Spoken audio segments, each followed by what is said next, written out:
asi tshifhaṱo fhedzi tsha zwidina na semende. Vhashumi vha afha phalamennde vha fhedza vhunzhi maḓuvha avho vha henefha. Zwo ralo vhunzhi ha dziofisi mbodo dza hone dzo fhomiwa nga zwifanyiso zwa vhafunwa vhavho, zwiolwa zwa vhana vhavho na zwiṅwe zwa ndeme khavho.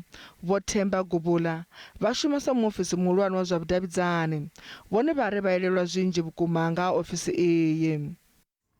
Most of us spend a lot of time here,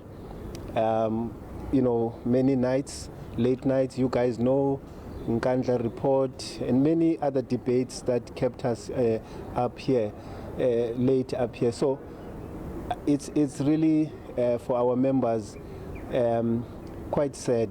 And relationships were formed here, friendships were formed here in that National Assembly.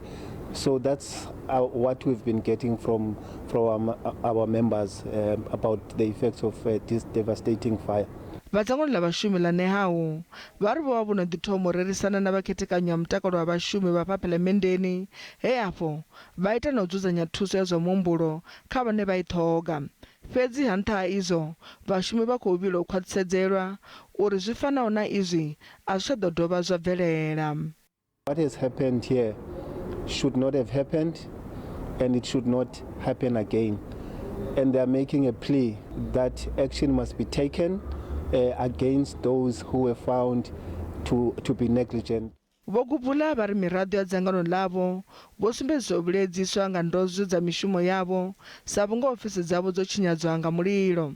Fhedziha vhone vho khwaṱhisedza kha mirado iyo uri vha songo vha na nyofho sa ezwi hu si na muthu ane ḓo xelelwa nga mushumo.